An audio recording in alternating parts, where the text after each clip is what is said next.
This is Revati, South editor for India Ahead. Sorry? Editor South for India Ahead. Okay.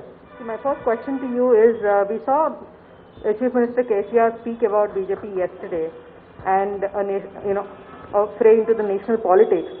Do you want to elaborate on that? Is that really going to happen, or is this a knee-jerk reaction to Dubaka? No, we don't have any knee-jerk reactions, madam. I'm sorry you feel that way, but మేము చెప్పినా ఒక ఆలోచనతో వ్యూహంతో చెప్తాం తప్ప knee-jerk reactions మాకు అలవాట్లేదు. Firstly, secondly, what I would like to say is I'm talking about GHMC, I'm talking about local issues here. So I would rather leave that to my leader and my party president. ఏం జరుగుతుంది డిసెంబర్లో నిన్న వారు చెప్పారు, జరుగుతుంది లేదా మనం వేచి చూద్దాం, తొందర. నమస్తే sir. Okay, just minute let's Satish మీరు చెప్పండి.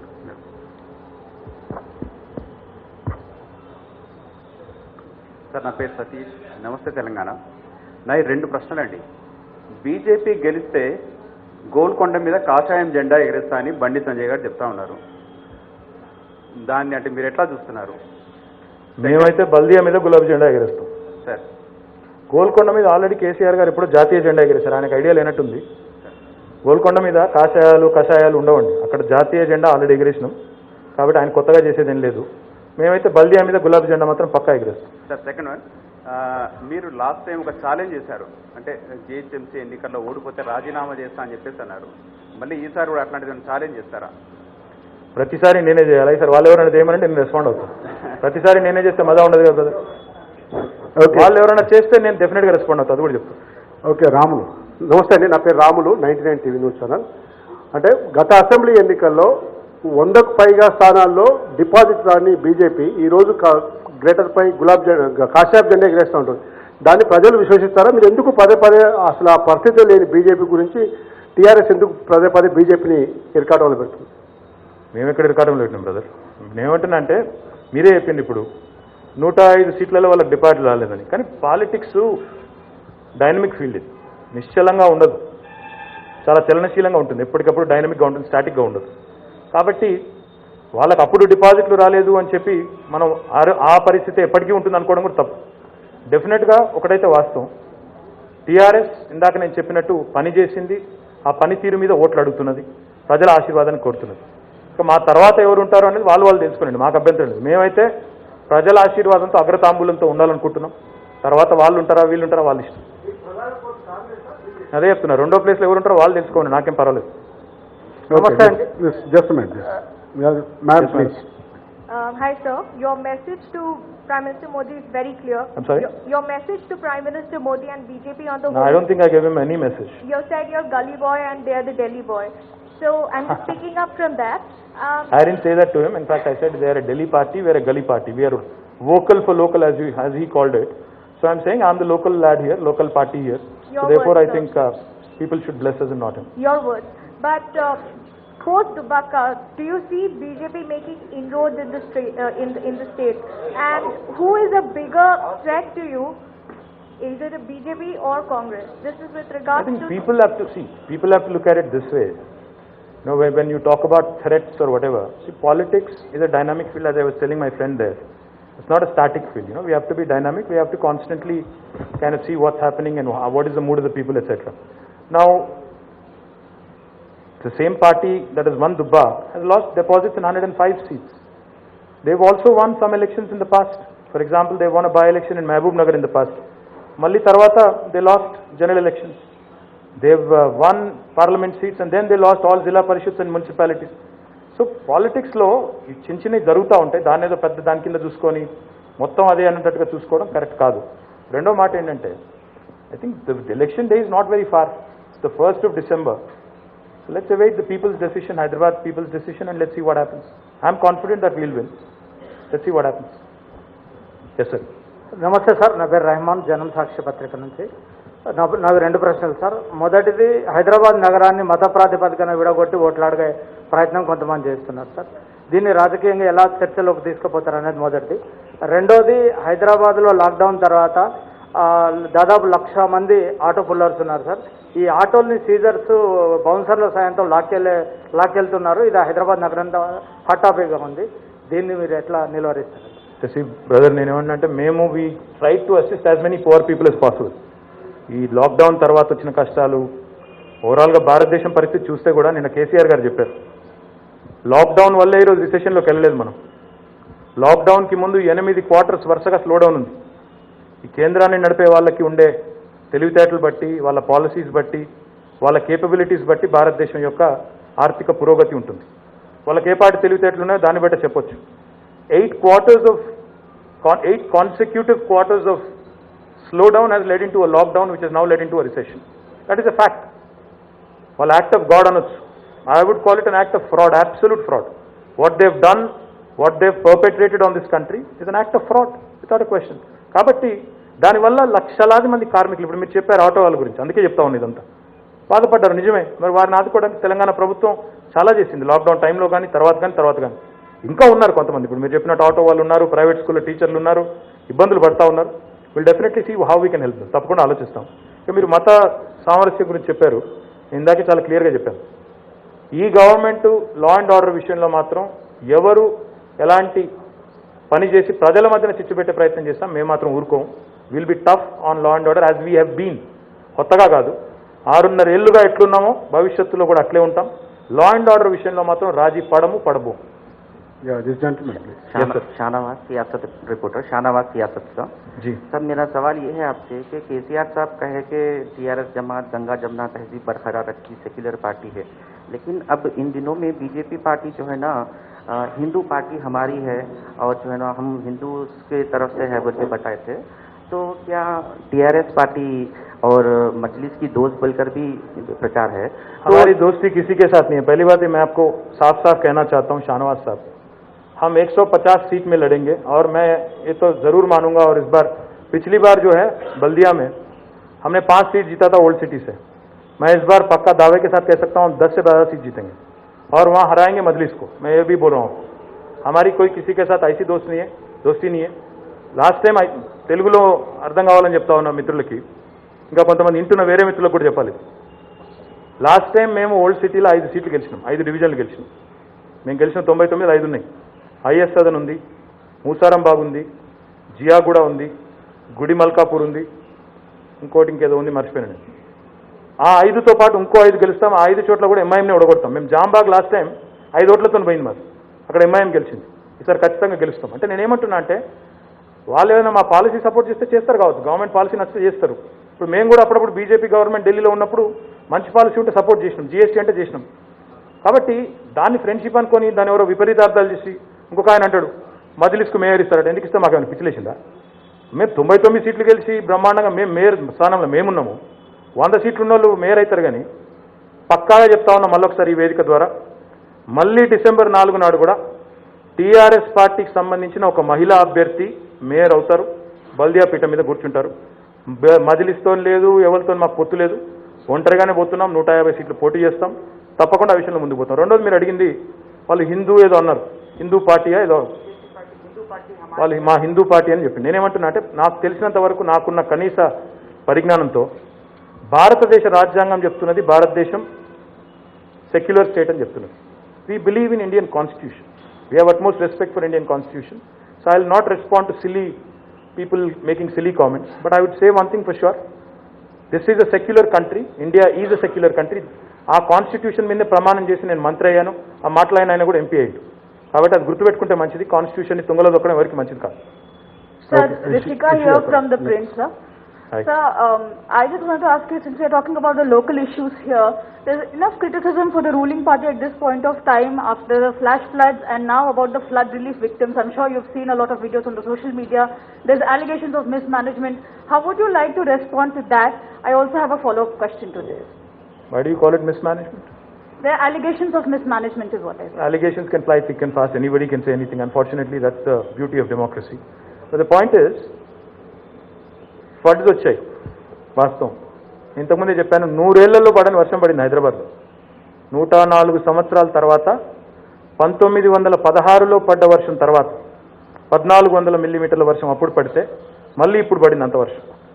100 ఏళ్ళకి ఒకసారి వచ్చే ఉత్పాతాని కోసం ఎవరు రెడీ కారు, మనకు చెప్పి రాదు వర్షం.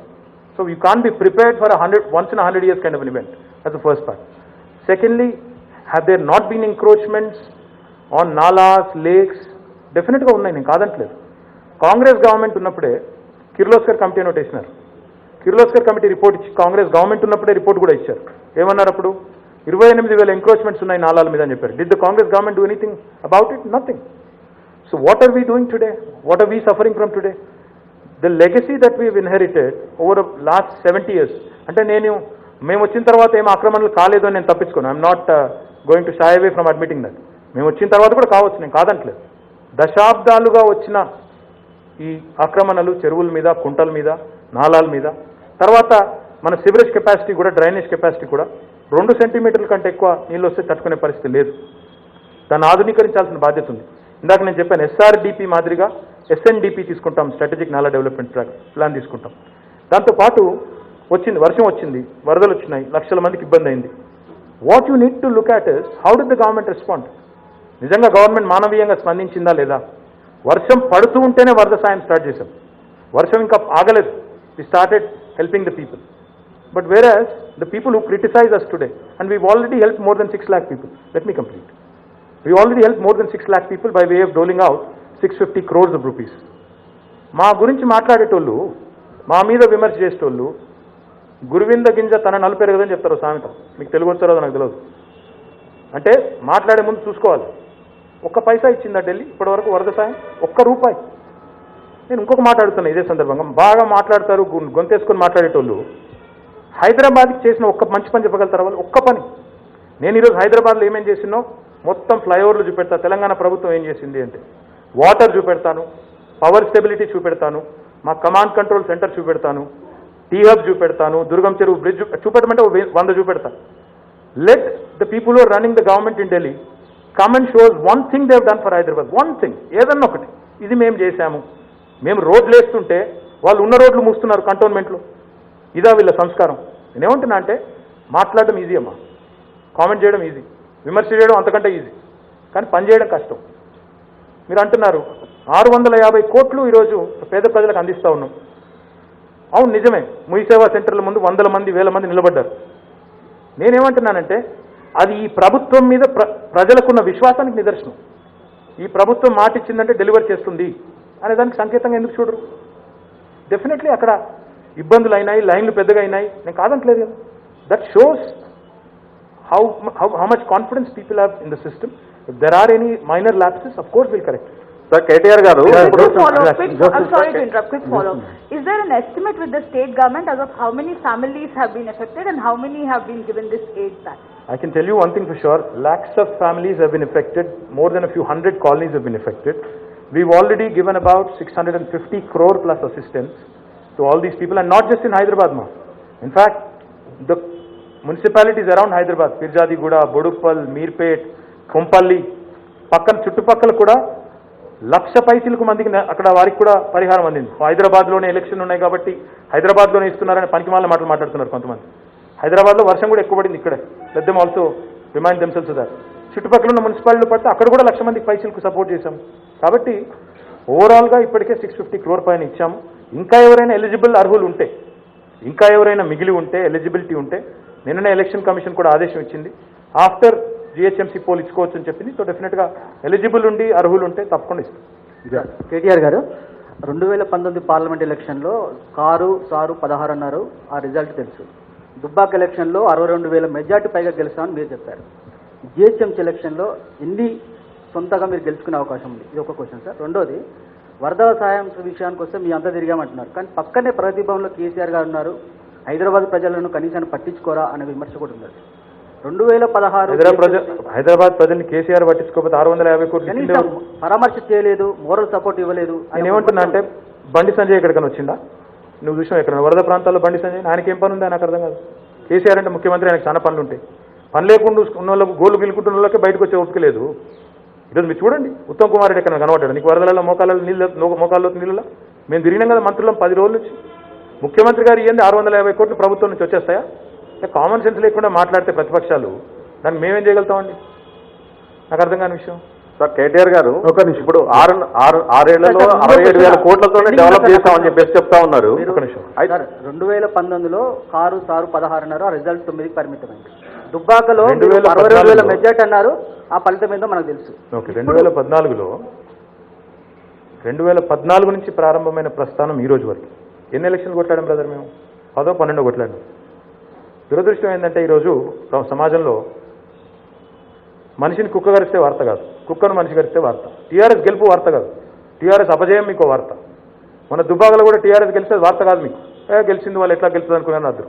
ఓడిపోయే వరకు ఇక కొంతమందికి పాపం సంతోషం ఉప్పొంగుతున్నది, పైశాచిక ఆనందం ఎక్కువైంది. డెఫినెట్గా we will go to the people. ప్రజల ఆశీర్వాదంతోనే డెఫినెట్గా మళ్ళీ సమాధానం చెప్తాం. ఎక్కడ చెప్పాలో అక్కడ చెప్తాం, డోంట్ వరీ. సార్, కేటీఆర్ గారు ఇప్పుడు 6 ఏళ్లలో 67,000 కోట్లతోనే హైదరాబాద్ డెవలప్మెంట్ చేస్తామని చెప్పేసి చెప్తూ ఉన్నారు. ఈ డెవలప్మెంట్ కేంద్ర ప్రభుత్వ సహకారంతోనే సాధ్యమైందని చెప్పేసి బీజేపీ వాళ్ళు చెప్తా ఉన్నారు. దీనికి ఏమంటారు? నేను ఒకటే అంటా ఉన్నాను, అది చెప్పిన వాళ్ళకి కామన్ సెన్స్ లేదంటాను. ఎందుకు లేదంటానంటే, first of all NT Ramarao garu నేను చెప్పడం కాదు, ఈరోజు కాదు, ఎప్పుడో చెప్పినారు. అది కేంద్రం అంటే మిథ్యనే బాబు. కేంద్రం మిథ్య అంటే ఏంది? ఇప్పుడు నీకు స్ట్రైట్గా ఒకటి అడుగుతాను ప్రకాష్. నేను ఈరోజు చెప్తా ఉన్నాను, అధికారికంగా లెక్కలతో సహా నీ ముందు పెడతాను. 6 ఏళ్లుగా తెలంగాణ ప్రజలు పన్నుల రూపంలో కేంద్రానికి ఇచ్చింది 2,72,000 కోట్ల రూపాయలు. కేంద్రం నుండి మనకు ఫైనాన్స్ కమిషన్ డెవల్యూషన్ ద్వారా, డెవల్యూషన్ అంటే మనకేదో దానం చేసింది కాదు, ఒక రాష్ట్రానికి చట్టబద్ధంగా రాజ్యాంగబద్ధంగా ఉండే హక్కు. అది ఎవరున్నా, మోడీ ఉన్నా గీడి ఉన్నా ఇవ్వాలి, ఎవరికి అదేం ఎగ్జామ్షన్ ఉండదు. మనకు వచ్చింది కేవలం 1,40,000 కోట్లు. అంటే ఏంది నేను చెప్పేది? రూపాయి తీసుకొని ఆటాని వెనకకిచ్చి దానికి మళ్ళీ పోజు. సొమ్ము ఒకటిది సోకూడదని విన్నావా? సొమ్ము తెలంగాణది, సోకు ఢిల్లీది. ఇచ్చింది ఎక్కడ? వాళ్ళు తీసుకుంటే తప్ప ఇచ్చింది ఎక్కడుంది? మాట్లాడడానికి సిగ్గుండాలా? నేను అడుగుతా ఉన్నా. ఈరోజు మీరు చెప్తా ఉన్నారు కదా, ఇప్పుడు అమ్మాయి అడిగింది వరదల గురించి, ₹1 సాయం చేసిండ్రా? పక్కన కర్ణాటకకేమో ముఖ్యమంత్రి రాసిన ఉత్తరం రాసిన 4వ రోజు 600 కోట్లు ఇస్తారు. తెలంగాణ ముఖ్యమంత్రి రాసి ఉత్తరం రాసేపటికి 6 వారాలు అయింది. ఎందుకు ఉలుకులేదు పలుకులేదు? వీళ్ళ మాట్లాడేది ఎక్కడుంది? నేనేమన్నా రూపాయి ఇక్కడి నుంచి పోతుంటే ఆటాన కూడా వస్తలేదు వెనుకకు. లెక్క చూసుకోండి. 2,72,000 కోట్ల రూపాయలు తెలంగాణ ప్రజలు పన్నుల రూపంలో కట్టినారు. మీకు కావాలంటే వివర సహితంగా, ఆధార సహితంగా నేను ఇస్తాను. తెలంగాణకు ఈ 6 ఏళ్లలో కేంద్రం నుంచి వచ్చింది డెవల్యూషన్ ద్వారా చట్టబద్ధంగా రాజ్యాంగబద్ధంగా 1,40,000 కోట్లు. రూపాయి కడితే ఆటానే ఇంకొకొస్తే దాన్ని ఇచ్చుడని నువ్వు అంటావా? నువ్వు అనకపోయినా అనటోనకన్నా సిగ్గుండాలనా?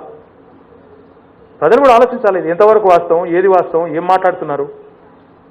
ఏదైనా మనకు రాజ్యాంగబద్ధంగా రావాల్సిన దానికంటే అదనంగా ఇస్తే, సెంట్రల్ షేర్లోంచి అదనంగా ఇస్తే అది ఇచ్చినట్లు లెక్క. నేను మళ్ళీ అడుగుతాను, ఇందాక అమ్మాయిని అడిగా మళ్ళీ నేను కూడా అడుగుతాను. హైదరాబాద్లో నువ్వేం చేసినావు 5 ఏళ్లలో జిహెచ్ఎంసీ నీకు ఇచ్చిన తర్వాత అంటే, నేను 100 పనులు చూపెడతాను, 100 బిల్డింగులు చూపెడతా, రోడ్లు చూపెడతా, టాయిలెట్స్ చూపెడతా, మార్కెట్లు చూపెడతా, స్పోర్ట్స్ కాంప్లెక్స్ చూపెడతా. ఒక్క పని చూపెట్టమని కేంద్ర ప్రభుత్వం మేము పని చేసినాం హైదరాబాద్లో, ఒక్కటి ఏదన్నా ఒకటి చూపెడతావా? కిషన్ రెడ్డి గారు చూపెడతారా, లేకపోతే ఇంకెవరైనా మంత్రి గారు పెద్ద పెద్దలు వచ్చి చూపెడతారు? ఒక్కటి చూపెట్టమనండి, ఇదన్నా ఒక్క పని, ఫలానా పని హైదరాబాద్ కోసం. వాళ్ళు కూడా ఢిల్లీలో ఉన్నారు కదా, గవర్నమెంట్ నడుపుతున్నారు కదా, మరి హైదరాబాద్ కూడా తెలంగాణ కూడా భారతదేశంలో అంతర్భాగం కదా. ఒక్క పని ఏదన్నా, దన్ నథింగ్. వరదల్లో హైదరాబాద్ ఇబ్బంది పడుతుంటే ₹1 ఇయ్యనోడికి హైదరాబాద్లో లోటేస్తారా? ఎవరన్నా ఆలోచన ఉన్న వాళ్ళు కేంద్రంలో ఉండి, కర్ణాటకకైతే 4 రోజుల పైసలు, గుజరాత్కి అయితే వరద రాకముందే పైసలు, వరదలాగా పైసలు, హైదరాబాద్కి మాత్రం రావు. నేను ఇంకోటి అడుగుతా ఉన్నా, ఈరోజు మీరు ఆలోచించండి. ఒకవైపేమో ఇట్లా మాట్లాడతారు, ఇంకోవైపేమో మాట్లాడితే హిందూ ముస్లిం వాళ్ళకి తెలిసిన విద్య కదా ఒకటే. MIM TRS, India Pakistan. Local ఎలక్షన్ల, హైదరాబాద్ ఎలక్షన్లో ఏం చేస్తావో చెప్పు. నువ్వు 1,00,000 కోట్లు ప్రకటిస్తావా? చెప్పు. 1,00,000 కోట్లు ప్రకటిస్తాం హైదరాబాద్ కానీ చెప్పు. నీ కేంద్ర ప్రభుత్వంలో ఉన్నావు కదా, అది చెప్పరు.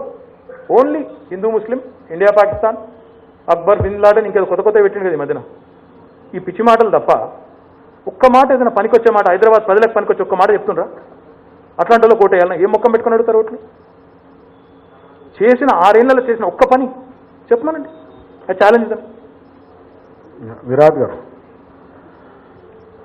సార్, రాష్ట్రంలో కాంగ్రెస్ పార్టీని మీరు బలహీనపరచడం ద్వారానే భారతీయ జనతా పార్టీకి బలాన్ని చేకూరుస్తున్నట్లు చర్చ జరుగుతుంది. దానిపై మీరు ఎలా స్పందిస్తారు? ఒకటి. రెండవది, ప్రభుత్వ పథకాలపై కావచ్చు, ప్రాజెక్టుల నిర్మాణం మీద కావచ్చు, వేలాది కేసులు, కోర్టు నిండా కేసులు పడ్డా వాటిని చాలా సమర్థవంతంగా ఎదుర్కొన్నటువంటి ప్రభుత్వం జర్నలిస్టుల ఒకే కేసు ఒక్కొక్క ఎందుకు ఇళ్ల ఎదుర్కొంటలేదు? కేసును ఎందుకు అధ్యయలేకపోతుంది? అర్థమైంది. కోర్టు చెప్పినప్పటికీ కూడా కోర్టు 2 స్థలాల్ని స్వాధీనం చేసుకొని ప్లాటింగ్ చేయండి, డెవలప్మెంట్ చేయండి, కబ్జా చేసుకోండి అని చెప్పినప్పటికీ కూడా పనుల్లో పురోగతి లేదనే ఒకటి ఆందోళన వ్యక్తం అవుతుంది. దాని మీద మీరు ఎందుకంటే ఆనవాయితీగా ప్రతి జిహెచ్ఎంసీ ఎన్నికల్లో మేము కూడా గత జిహెచ్ఎంసీ ఎన్నికల్లో కూడా మిమ్మల్ని నేనే అసెంబ్లీ ఎన్నికల్లో కూడా ఇదే క్వశ్చన్ వేయడం జరిగింది. I can take any question, don't worry. రెండు సార్ చివరిది హెల్త్ కార్డు అది ఒక ప్రధాన సమస్య హైదరాబాద్ నగరంలో. ఏ కార్పొరేట్ ఆసుపత్రి కూడా హెల్త్ కార్డుతో ఆసుపత్రి దరిదాపు రానివ్వట్లేదు. विराट, मैं దీని మీద ప్లీజ్ मैं दूसरा और तीसरा का पहले बोल देता हूँ. आज मुझे पूरे रियासत हिंदुस्तान में, पूरे रियासत में, पूरे मुल्क में एक ऐसी गवर्नमेंट दिखाओ जिसने जर्नलिस्ट वेलफेयर के लिए 100 करोड़ रुपया दिया. कोई है तेलंगाना के अलावा? कोई भी नहीं है. मेरी गुजारिश आपसे ये है कि कुछ और पूछने से पहले ये तो बता दिया करो कभी का एक बार कि हमने भी कुछ किया भाई. जर्नलिस्टों के लिए हमने कुछ किया, वकीलों के लिए किया. नहीं, मैं तफसील में बोलना चाह रहा हूँ. తెలుగులో చెప్పాలనా? నువ్వు జర్నలిస్టులకు హెల్త్ కార్డులు, జర్నలిస్టులకు ఇళ్ల స్థలాలను అడిగినప్పుడు నేనేమడుగుతున్నా అంటే, జర్నలిస్టుల కోసం 100 కోట్లు కేటాయించిన ప్రభుత్వం ఈ భారతదేశంలో ఎక్కడన్నా ఏ రాష్ట్రంలోనూ ఉందా? బీజేపీ పాలిత రాష్ట్రాలు ఉన్నాయి, కాంగ్రెస్ పాలిత రాష్ట్రాలు ఉన్నాయి, ఎక్కడన్నా ఒకరు ఉన్నారా? ఒకటి. రెండవది, మీరు ఇళ్ల స్థలాల గురించి అన్నారు. మీరు ఎన్ని కేసులు కొట్లాడి గెలుస్తున్నారు, 100 కేసులు, ఇదెందుకు గెలుస్తలేరు అంటున్నారు. మీ కళ్ళ ముందే కదా ముఖ్యమంత్రి గారు సుప్రీంకోర్టుకు కూడా అక్కడ పెద్ద మనుషులకు కూడా విజ్ఞప్తి చేసి, మీ కళ్ళ ముందు మీ అసోసియేషన్ వచ్చినప్పుడే వారికి కూడా విజ్ఞప్తి చేసినారు. నేను అంతకంటే ఎక్కువ చెప్తే బాగుండదు. ఫోన్ చేసి మరీ విజ్ఞప్తి చేసినారు, మా వాళ్ళు ఇబ్బంది పడుతున్నారని చెప్పారు. నేను ఇంకోటి చెప్తా ఉన్నా, మున్సిపల్ మినిస్టర్గా మీరు నాకు గతంలో విజ్ఞప్తి చేస్తే ఆ ల్యాండ్ కూడా మీకోసం ఫెన్సింగ్ కూడా అయిపించి నేనే పెట్టాను. Only thing is we are awaiting court clearance. అది ఎప్పుడు వస్తుందో ఇంకా కోర్టులో మీకు తెలుసు, ఎప్పుడు వస్తుందో తెలియదు. ఈ లాస్ట్ పాయింట్ ఏంటంటే మీరు చెప్పేది, ఎస్ అఫ్ కోర్స్, ఇంకా ఫౌండేషన్ ద్వారా కూడా కరోనా ఎఫెక్ట్ అయిన వాళ్ళందరికీ కూడా మన వాళ్ళకి ట్రీట్మెంట్ కూడా ఇప్పించింది ప్రభుత్వం. మీ ప్రెస్ అకాడమీ చైర్మన్ గారు మన నారాయణ గారు. కాబట్టి ఇవంతా ఒకవైపు. మీరు అడిగిన ఫస్ట్ క్వశ్చన్ మర్చిపోయింది. పहला सवाल क्या था? अच्छा. ఇక్కడ గమ్మత్ ఏంటంటే విరాట్ గారు, కాంగ్రెస్ నాయకులు మాట్లాడితే, కాంగ్రెస్ ప్రభుత్వం లేదు, ఆయన మర్చిపోయారు, నేను మర్చిపోయాను. కాంగ్రెస్ నాయకులు మాట్లాడితే ఏమంటారంటే వీళ్ళు బీజేపీ ఒకటి అంటారు, బీజేపీ వాళ్ళు మాట్లాడితే ఏమంటారు మీరు కాంగ్రెస్ ఒకటి అంటారు, మేము టీఆర్ఎస్ ఒకటి అంటారు, మేము కాంగ్రెస్ ఒకటి అని బీజేపీ వాళ్ళు అంటారు. ఇక మోడీ గారు వాళ్ళు వీళ్ళు వస్తేనేమో ఒక ఆయననేమో మమ్మల్ని కాంగ్రెస్ బీ టీం అంటాడు, ఇంకో ఆయననేమో మమ్మల్ని బీజేపీ బీ టీం అంటాడు. हम किसी के बी टीम नहीं है, हम तेलंगाना आवाम के ए टीम है.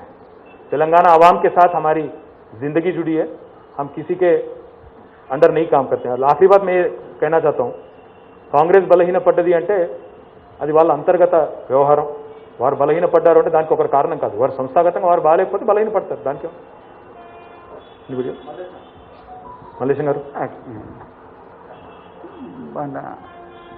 ఈ మధ్య మీరు ఈ ధరణి ద్వారా పేదలకు సంపూర్ణమైన హక్కులు కల్పిస్తామని చెప్తున్నారు. అది ఏ విధంగా జరుగుతుంది? అది ఏ విధంగా జరుగుతుందంటే చాలా ముఖ్యమైన ప్రశ్న. దయచేసి ఇది కొద్దిగా నాకు సమయం ఇవ్వాలని కోరుతా ఉన్నా. రాష్ట్ర వ్యాప్తంగా చూస్తే మల్లేశం గారు, మొత్తం తెలంగాణ భూభాగం చూస్తే 1,12,000 స్క్వేర్ కిలోమీటర్స్. ఎకరాల్లో చూస్తే 2,77,00,000 ఎకరాలు తెలంగాణ మొత్తం భూభాగం.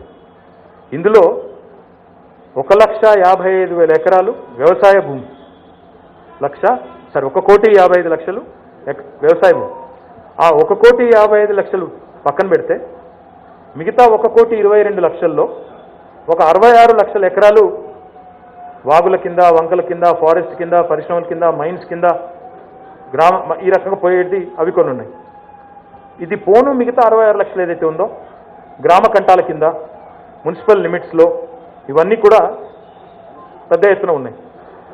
ఇందులో ఇప్పుడు మా ఆలోచన ఏంటంటే, ఎట్లా అయితే వ్యవసాయ భూముల్ని మనం వారి సమాచారాన్ని నిక్షిప్తం చేసి ధరణిలో ముందుకు పోతున్నామో, అదే పద్ధతుల్లో పట్టణాల్లో, గ్రామాల్లో ఉండే పేద ప్రజల యొక్క ఆస్తులను కూడా రికార్డు చేయించడం ద్వారా. ఇది ఎందుకు ముఖ్యం అంటే, కేసీఆర్ గారు ఇదివరకు చెప్పారు, వ్యవసాయ భూమి అయితే ఒక ఆకుపచ్చ పాస్బుక్, అదే మీరు పట్టణ ప్రాంతాల్లో నాన్ అగ్రికల్చర్ ప్రాపర్టీ ఉంటే మెరూన్ కలర్ పాస్బుక్ ఇస్తామని చెప్పారు. ఇది ఎందుకు ఇంపార్టెంట్ అంటే, that will unlock the value of that land. ఇప్పుడు మన ఈ మధ్యన ప్రధానమంత్రి గారు ఒక ప్రోగ్రాం ప్రారంభించారు, పిఎం స్వామిత్రానో స్వామిత అనేది ఉన్నది. మొత్తం దేశంలో 1,00,000 ఎకరాల 1,00,000 కుటుంబాలకు దీనివల్ల లాభం అవుతుంది, మీ ప్రాపర్టీ అన్లాక్ అవుతుంది, దాంతో మీకు లోన్లు వస్తాయని చెప్పారు. ఆయననేమో మొత్తం దేశంలో 1,00,000 కుటుంబాలకు చేస్తున్నాడు, మేమేమో ఒక్క తెలంగాణలో ఒక చిన్న రాష్ట్రంలో ఈరోజు 1 కోటి కుటుంబాలకు దీనివల్ల లాభం జరుగుతుంది. 1 కోటి. ఎందుకంటే పట్టణ ప్రాంతాలు మీరు చూసినట్టయితే తెలంగాణలో దాదాపు 2 కోట్ల దాకా జనం ఉన్నారు. మరి వారందరికీ కూడా దీనివల్ల లాభం అవుతుంది. ఈ ప్రాపర్టీని మనం ఒక పాస్బుక్ ఇచ్చి దానికి స్థిరాస్తికి ఉండే సమస్య ఉదాహరణకు చెప్తా ఉన్నాం. మొన్న నేను ఉప్పల్ నియోజకవర్గంలో చెర్లపల్లి అని ఒక డివిజన్ ఉంటుంది. అక్కడ ఎప్పుడో ఇండస్ట్రియల్ ల్యాండ్స్గా ఆ ఏరియా అంతా కూడా ఇండస్ట్రియల్ జోన్ అని పెట్టినారు. వాళ్ళందరూ రిప్రజెంట్ చేశారు, సార్ మాకు తెలియదు, కట్టుకున్నప్పుడు ఇల్లు కట్టుకున్నాం అయిపోయింది, ఇప్పుడు ఆడ ఇల్లు ఉన్నాయి, మరి ఇండస్ట్రియల్ జోన్ అంటున్నారు, మాకు ఎవరు బ్యాంకు వాళ్ళు లోన్ ఇస్తలేరు అన్నారు. వెంటనే ఒక నిర్ణయం తీసుకొని దాన్ని కన్వర్ట్ చేసి రెసిడెన్షియల్ జోన్ కింద మార్చినాం. పక్కన అక్కడ రామంతాపూర్ ప్రాంతంలో కేసీఆర్ నగర్ అని ఒక కాలనీ ఉంది. వాళ్ళు గతంలో ఏమైందంటే హెచ్ఎండిఏ ఎప్పుడో నోటిఫై చేసింది ఆ ప్రాంతాన్ని, మేము మెట్రో కోసం తీసుకుంటున్నాం. కానీ అక్కడ వాళ్ళు ఇల్లు కట్టుకున్నారు, వెంటనే స్వాధీనం చేసుకోవడం వల్ల 70 ఎకరాలు ఇల్లు కట్టుకున్నారు, 1000 మంది ఉన్నారు. వెంటనే డీనోటిఫై చేసి వాళ్ళందరికీ ఆస్తి మీద 58 జియో ద్వారా అప్పు ఇస్తా ఉన్నాం. అంటే ఇట్లా హైదరాబాద్లో అదే రకంగా బయట పట్టణాల్లో గ్రామాల్లో లక్షల మందికి ఇబ్బందులు ఉన్నాయి. ఇట్లాంటివి వీటిని పరిష్కరించాలి, వీటికి ఒక పైసా కూడా అవసరమైతే వారి మీద భారం లేకుండా చేయాలి అనేది మా ఆలోచన. తద్వారా ఏమవుతుంది, రేపు మీ పిల్లలకు దాన్ని వారసత్వంగా ఆస్తిగా ఇచ్చుకోవాలనుకున్నా, లేదా మీ పిల్లలకి ఎడ్యుకేషన్ లోన్ తీసుకోవాలనుకున్నా, మీ వ్యాపారానికి వర్కింగ్ క్యాపిటల్ కోసం లోన్ తీసుకోవాలనుకున్నా మీకు లాభం జరుగుతుంది. మీ స్థిరాస్తి మీద మీకు హక్కు కల్పిస్తే బ్రహ్మాండంగా మీకు లాభం జరుగుతుందన్న ఉద్దేశంతోనే ఈ ప్రయత్నం చేస్తున్నాం. ఇందులో వేరే ఎజెండా ఏమీ లేదు. Thank you. Prasad Bhosekar mike. Sir, you are the face of this JHMC elections, but was there any criteria followed in selection of candidates? Because most of the candidates, like, women candidates, the tickets were given to the spouses or, their relatives. So, is there any criteria that has been followed? Boss, I'll tell you one thing. Last time the reservation for women was 75 seats, 50%. That was brought in the form of a legislation by Telangana government and under KCR's leadership. Last time 70 సీట్లు reserved ఉంటే 79 సీట్లలో గెలిపించుకుంది TRS party. So please don't question our sincerity on reservation to women. You said what is the criterion? Winnability. Winnability. Ultimately, no matter who you choose, they have to win, they also have to be clean. These are the 2 criterion that we chose. Shivareddy. Shivareddy sir, నా పేరు V6. నేను hello brother. Dubbaka గెలుపు తర్వాత tax సగం చేసిండ్రు, ఇప్పుడు జేహెచ్ఎంసీలో గెలిపిస్తే LRS తీసేస్తామంటున్నారు BJP వాళ్ళు. మీరు దాని మీద నిర్ణయం తీసుకుంటారా? ఎట్లా తీస్తారట వాళ్ళు, అది కూడా చెప్తే బాగుంటుంది కదా. ఎట్లా తీస్తారా? మేము స్టేట్ గవర్నమెంట్లో మేమున్నాం, తీస్తే టీఆర్ఎస్ చేయాలి, ఏమైనా చేస్తే టీఆర్ఎస్ చేయాలి. వాళ్ళు ఎట్లా చేస్తారంటే చెప్తావా జరా? తీసేసే ఆలోచన ఉందా సార్ ఏమన్నా? పని చేయి, వివేక్ని అడిగి చెప్పు నాకు మళ్ళీ. సార్, యాజ్ ఏ జర్నలిస్ట్ మాట్లాడుతున్నా, మీరు నేనేం అనలేదు బ్రదర్, జర్నలిస్ట్గానే ఇప్పుడు నేను కూడా. మీరు వేరే పొలిటీషియన్ నేను మిమ్మల్ని అడుగుతున్నా. అందులో ఆయన కోర్ కమిటీ ఉన్నాడు కదా, ఆయన అడిగిన అడిగి చెప్పు అని చెప్తున్నా. ఎట్లా తీస్తారో లాజిక్ చెప్పాలి కదా జనానికి. నేనేమంటున్నా అంటే ఎల్ఆర్ఎస్ విషయంలో వాళ్ళకి ఏదో అభ్యంతరం ఉంది, స్పష్టంగా చెప్పదలుచుకున్నా. ఎల్ఆర్ఎస్ విషయంలో టీఆర్ఎస్ ప్రభుత్వం 2015లో ఏ జీవో అయితే తెచ్చిందో అదే జీవో యథాతథంగా తెచ్చినాం. అప్పుడు లేని అభ్యంతరం ఇప్పుడు ఎందుక? ఒకటి. రెండవది, వీళ్ళు గెలిస్తే ఎల్ఆర్ఎస్ని ఏదో చేస్తారు, ఎట్లా చేస్తారు? కేంద్ర ప్రభుత్వం ఇన్వాల్వ్ చేస్తుంది ఎల్ఆర్ఎస్లో. రాష్ట్ర ప్రభుత్వం నిర్ణయం అది. పేద ప్రజలకు భారం మోపకుండానే మేము చేసినాం. చెప్పడానికి బుద్ధి లేకపోయినా ఇన్నందుకు మనకన్నా ఉండాలి కదా. సార్, దీని రిలేటెడ్ నేను చెప్పను తొందరపడ. నేనేమంటున్నా అంటే ఏది పడితే చెప్తాం, నమ్మబలుపుతాం, ఒక అబద్ధాన్ని 100 సార్లు చెప్తే నిజం అయిపోద్ది అనే పిచ్చి ప్రచారాలు ఇంకొకడ నడవచ్చు, కానీ హైదరాబాద్లో నడవయి ఫస్ట్ ఆఫ్ ఆల్. రెండవది, ఎల్ఆర్ఎస్ విషయంలో వాళ్ళు ఏదేదో ఊహించుకుంటున్నారు. అవసరమైతే ఆ విషయంలో ఒక నిర్ణయం తీసుకోగలిగేది టీఆర్ఎస్ ప్రభుత్వమే, కేసీఆర్ గారే. ఆయన ఏ నిర్ణయం తీసుకున్నా పేద ప్రజలకు అనుకూలంగా తీసుకుంటాడని ప్రజలకు బాగా తెలుసు. వాటి వాళ్ళు ఎన్ని ఆశలు పెట్టుకున్నా పాపం వాళ్ళ ఆశలు అడియాసలు అయితే ఒకటి. రెండవది, మళ్ళీ నేను చెప్తా ఉన్నాను, ఇందులో కేంద్రమో లేదా ఇంకోరో చేయగలిగేది ఉండదు. ఇది రాష్ట్ర ప్రభుత్వమే చేయాలి, కేసీఆర్ గారే చేయాలి. అవసరమైతే కేసీఆర్ గారు ఆ విషయంలో ఆలోచిస్తారు. Okay sir, related question sir. ఇప్పుడు కరోనా టైంలో ప్రజలు ఇబ్బందులు పడుతున్నారని ట్యాక్సులు సగం చేసినారు, ఇస్ గుడ్ థింగ్. కానీ అదే ప్రజలపైన ఎల్ఆర్ఎస్ అనేది లక్షల రూపాయల బడెన్ పడుతుందన్న చర్చ కూడా జరుగుతుంది కదా. శివారెడ్డి గారు, మేము ఒక హైదరాబాద్లోనే చేసినామా? కరోనా విషయంలో ఇబ్బంది పడుతున్నారని హైదరాబాద్నే ప్రాపర్టీ ట్యాక్స్ తగ్గించినామా, లేకపోతే రాష్ట్రంలోని 141 మున్సిపాలిటీలో తగ్గించినామా? మొత్తం తగ్గించినాం కదా. అట్లాంటప్పుడు రాష్ట్రంలో 141 మున్సిపాలిటీలోనే ఎలక్షన్ లేవు కదా. 130 మున్సిపాలిటీలు ఎలక్షన్ జరిగింది, 122 టీఆర్ఎస్ గెలుచుకుంది. ఇంకేమనాలా నేను? వాపును చూసి బల్బు అనుకుంటే వాళ్ళ గురించి ఎక్కువ మాట్లాడితే టైం వేస్ట్ కదా. Okay, that girl. Ma'am okay. Satyam. నమస్తే అన్న, నా పేరు సత్యనారాయణ. చెప్పండి సత్యనారాయణ గారు. అలా గత ఎన్నికల్లో మీరు 99 సీట్లు ఒంటి చేత్తో పోరాడి సాధించిల్లు, ఆ తర్వాత ప్రమోట్ అయ్యారు మున్సిపల్ మినిస్టర్గా. ఈసారి ఏం కాబోతున్నారు మీరు విజయం సాధిస్తే? నేను సత్యనారాయణ గారు ఒకటి మాత్రం చెప్తాను, నేను 99 సీట్లు ఒక్కడే గెలిపించడం తప్పదు. నేను అట్లాంటి మీరు ఒంటి చేత్తో పోరాడారు, ఒక్కరే సిటీ మొత్తం రోడ్ షో చేశారు, సీఎం గారు పెద్ద క్యాంపెయిన్ చేయలేదు. కాదండి, ఫస్ట్ ఆఫ్ ఆల్ అట్లాంటి అపోహలు నాకు లేవు, అట్లాంటి భ్రమలు కూడా నాకు లేవు. నేను చాలా పెద్ద లీడర్ అనే భ్రమ నాకేం లేదు. మా వాళ్ళందరూ డివిజన్కి వచ్చి కష్టపడితే పాపం ప్రజలు ఆశీర్వదిస్తే గెలిచాం తప్ప నేనేదో గెలిపించిన పోకడ నాకు లేదు. నెంబర్ 1. రెండవది, ఇదివరకు కూడా చెప్పాను, మళ్ళీ కూడా చెప్తున్నాను, we have a very able leader in the form of KCR garu. ఆయన నాయకత్వంలో బ్రహ్మాండంగా తెలంగాణ ఉందని ఇప్పటిదాకా నేను ఉదాహరణగా చెప్పిన. కాబట్టి ఇప్పుడున్న నాకున్న పొజిషన్ చాలా సంతృప్తిగా బ్రహ్మాండంగా ఆయన ఇచ్చిన అవకాశమే చాలా పెద్దది. కాబట్టి ఇంతకంటే నాకు ఏం వద్దు, హ్యాపీగా ఉండండి, నువ్వు కూడా హ్యాపీగా ఉన్నా. అన్న ఇంకొకటి రవికాంత్ అన్న, ఒక్క నిమిషం అన్న, మీరు ప్రతిదీ గత 6 ఏళ్ల నుంచి ₹1 కూడా ఏది ట్యాక్స్ పెంచలేదని చెప్తూ వస్తున్నారు, వాస్తవం కూడా. ఏ విధమైన ట్యాక్సులు పెంచకుండా ఆదాయ మార్గాలు ఎట్లా, మళ్ళీ సిటీకి ఇంత పెద్ద ఎత్తున మీరు ఏ విధంగా డెవలప్ చేయబోతున్నారు, ఏ విధంగా ఆదాయ మార్గాలు ఏంటి, మరి ఏ విధంగా పెట్టుబడులు పెట్టబోతున్నారు? ఒక్కడైతే పక్కా చెప్తాను నేను, ఒకవేళ మేము చేయలేమని చెప్తాను, పేదలకు నష్టం జరుగుతుంటే మాత్రం చెప్తాను. కానీ యాక్ట్ ఆఫ్ గాడ్ అని మాత్రం చెప్పి తప్పించుకున్నాను, అది మాత్రం పక్కా చెప్తాను. చేయగలిగేదే చెప్తాం, అంతకే కమిట్ అవుతాం తప్ప చేయలేనివి చెప్పడం. ఉదాహరణకు చెప్తా ఉన్నాం, మేము ₹1,00,000 రుణమాఫీ చేస్తామని చెప్పినప్పుడు వాళ్ళు 2 లక్షలు అన్నారు. ఏదో పోటీలాగా వేలంపాటలాగా మేము పోలేదు, ఆ వారిలోకి మేము పోలేదు, ఆ వేలంపాటలో మేము పోలేదు. మేము చేయగలిగేదే చెప్పాం ప్రజలకు, అందుకే చేస్తున్నాం. చెప్పినవి చేస్తున్నాం, చెప్పనివి కూడా చేస్తాం. భవిష్యత్తులో పెద్దలు ఉన్నారు, ప్రభుత్వం ఉంది, ముఖ్యమంత్రి గారు ఉన్నారు, వారు చూసుకుంటారు ఎట్లా నడపాలి ఈ రాష్ట్రాన్ని. నాకంటే బాగా మీకంటే బాగా వారికి తెలుసు. Will take care of it.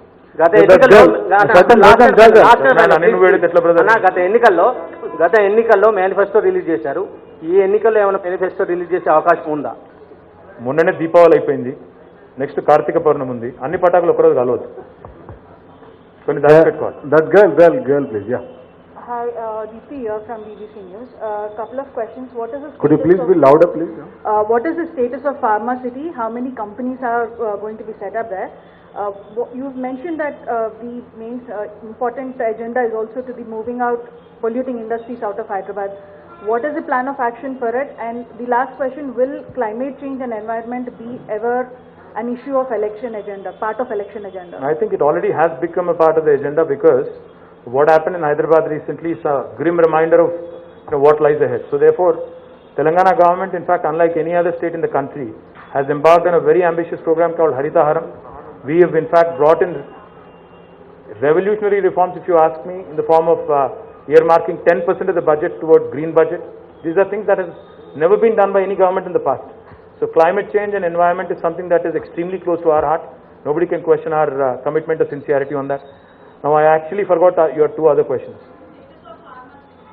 Status of Pharma City, yes, there is some political, resistance which is manufactured, but I do believe that people eventually will see through those sinister designs and will support us. So hopefully it will all fall in place, and eventually Hyderabad will be home to the world's largest pharma cluster. And the last question you asked was about moving out polluting industries. Let me say it again.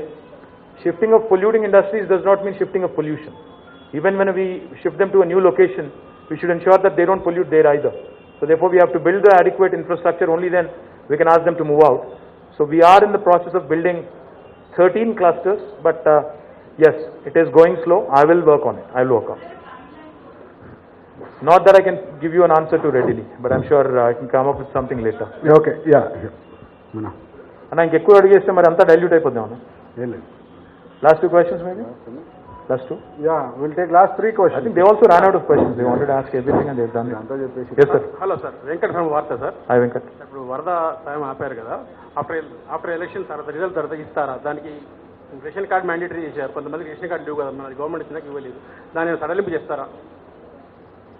నాకు first part అర్థమైంది. మీరు అన్నారు SECకి సంబంధించి వారికి order ఇచ్చారు నిన్న state election commissioner గారు. దాని ప్రకారం నాకు తెలిసి కాంగ్రెస్ వాళ్ళు బీజేపీ వాళ్ళు రిక్వెస్ట్ చేశారు, దీనివల్ల టీఆర్ఎస్కి లాభం అవుతుందని వాళ్ళు ఆపారు. Okay, no problem. ఇందాకే చెప్పాను నేను, మీరు విన్నట్లేరు. Any genuine eligible beneficiary will certainly get it. అందులో ఏం అనుమానం లేదు. We are committed. మేము సీఎం గారు ఇదివరకు చెప్పారు 500 కాకపోతే ఇంకో 100 కోట్లు పోతుందేమో, కానీ ఎలిజిబుల్ ఉన్న వాళ్ళకి ఇస్తామని చెప్పారు, ఇస్తారు. Okay, Srikanth. Ration card mandatory చేశారు sir. Of course it has to be, no? తప్పే ఉందండి అందులో. Srikanth 10 TV. Last question Srikanth, you get నా సైడ్ నుంచి వన్ క్వశ్చన్ అండి. No questions on the committee. Greater Hyderabad election లో సీఎం గారి ప్రచారం ఏమైనా ఉంటుందా? దుబ్బాకలో మీరు కానీ సీఎం గారి ప్రచారం కానీ చేసి ఉంటే ఫలితం మరోలా ఉండేదన్న ఒక చర్చ కూడా ఉంది. దీనిపై మీరేమంటారు? ఒలికిపోయిన పాల గురించి మాట్లాడుకోవడం అనవసరం. ఆగమాగ ఇంకా ఉంది, టైం ఉంది, 29 దాకా ప్రచారం ఉంది. అప్పుడు మనం సీఎం గారి ప్రచారం ఉంటుందా లేదా అనేది నాకు కూడా ఇంతవరకు క్లారిటీ లేదు. బట్ నేనైతే చేస్తాను, ఎందుకంటే ఇందాక నేను చెప్పినవన్నీ కూడా ప్రజలకు కూడా చెప్పాల్సిన అవసరం ఉంది. కాబట్టి నేనైతే ప్రచారం చేస్తాను. సీఎం గారి విషయంలో ఇంకా క్లారిటీ లేదు, ఉంటే తప్పకుండా మీకు చెప్తాను. Sir one last question sir. నా పేరు ఉమా. సో కరోనా టైం నుంచి ఇప్పటి వరకు చాలా మంది జర్నలిస్టులకి COVID-19 వచ్చింది. సో బ్యాడ్ న్యూస్ ఏంటంటే చాలా మంది చనిపోయారు. అండ్ ట్రీట్మెంట్ కొన్ని హాస్పిటల్ సిబ్బంది యాక్సెప్ట్ చేయట్లేదు సార్. హెల్త్ కార్డ్ని కూడా తీసుకోవట్లేదు, హెల్త్ కార్డ్ని యాక్సెప్ట్ చేయట్లేదు, ట్రీట్మెంట్ లేదు అని చెప్పేసి పంపిస్తున్నారు. సో పేద జర్నలిస్టుల పరిస్థితి అయితే కొంచెం క్రిటికల్గా ఉంది సార్. దీనిపైన మ్యామ్ ఇన్ఫ్యాక్ట్ ఢిల్లీలో మన జర్నలిస్టులకు, తెలుగు జర్నలిస్టులకు ఢిల్లీలో జబ్బు పడితే కూడా, కరోనా వస్తే కూడా అక్కడ కూడా చూసుకున్నాం. అక్కడ ఇక్కడ చూసుకోకపోవడం అంటూ ఏముండదు. ఏమైనా ప్రాబ్లం ఉంటే I can certainly talk to Etela Rajender గారు అండ్ రెక్టిఫై. బట్ నాకు తెలిసి అయితే అట్లా అంత సీరియస్ ఇష్యూ అయితే లేదు. లేకపోతే ఇప్పటికి మీ వాళ్ళు అందరికంటే ఎక్కువ గొడవ చేసేవాళ్ళు, అందరికంటే ఎక్కువ గొడవ చేసి మమ్మల్ని ఇప్పటికి you would have cornered me. So I don't think that is such a big issue. నాకు తెలిసి అయితే అంత పెద్దది లేదు. ఉంటే చెప్పండి, రాజేందర్ గారితో నేను మాట్లాడు. Thank you. Okay, we will take one last question from Sandeep. Yes, boss.